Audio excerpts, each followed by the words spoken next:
What's good, guys? Today I want to show you a quick updated video about my current process for mixing and mastering a finished beat. I'm going to start by just throwing on my standard soft clipper on the master before any mastering. And let's go ahead and mix. Now the first thing I do is I'll just loop out the main section and I'll pull all the drum sounds down to negative infinity, except the 808. We want to find the spot where the melody is going to hit pretty clearly right around minus 12 dB, and then base the rest of the mix off that.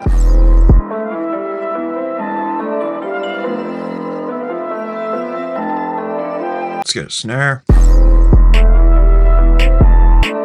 This might be a little frustrating, but to be honest, I don't even go by the specific number each drum sound's hitting by. I kind of just do it all by ear and what sounds right. I try to make sure none of the sounds clip though.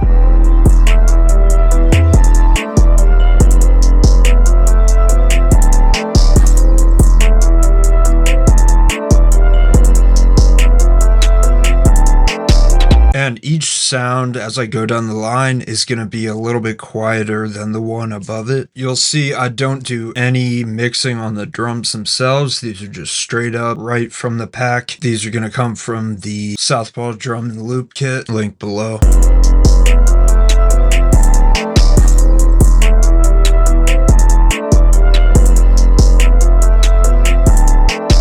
I just want to solo out the melody and the 808, so level the 808, start at 0 dB and pull it down from there probably.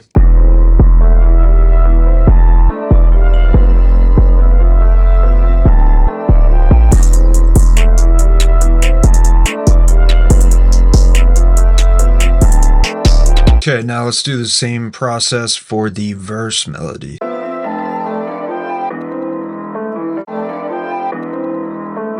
And then let's just bring in those other drum sounds that are in this part.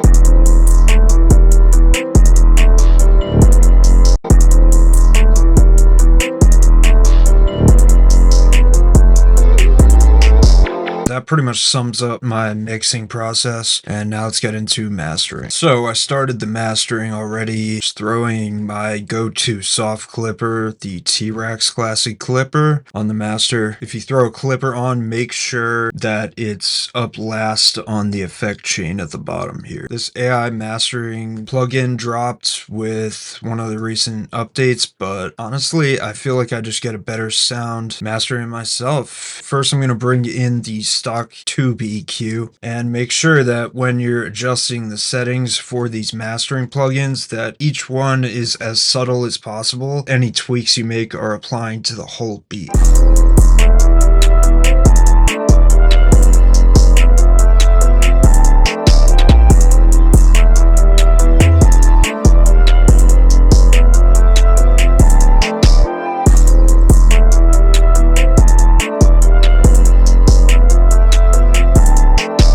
Ends up a little bit punchier and a little bit brighter. Now let's bring in the stock multi-presser. I have this setting in my template and I pretty much just adjust it from there based on the individual beat. Feel free to go ahead and copy these settings. Without getting into the super detailed part of the multi-presser, a good way to adjust it yourself is make sure this auto gain's off. Drag these sliders up and down in the corresponding frequencies to adjust how hard they get compressed. And then at the end, this is your output and you just want to adjust this so it's not clipping but is still compressed. So let's adjust that now.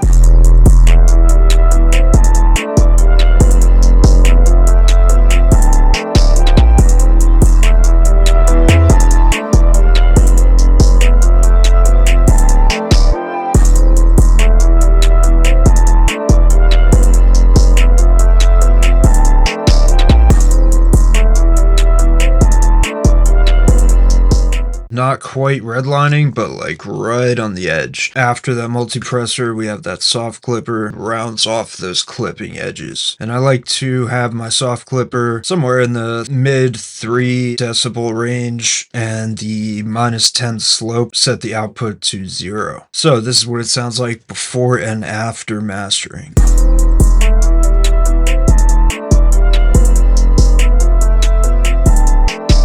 And after.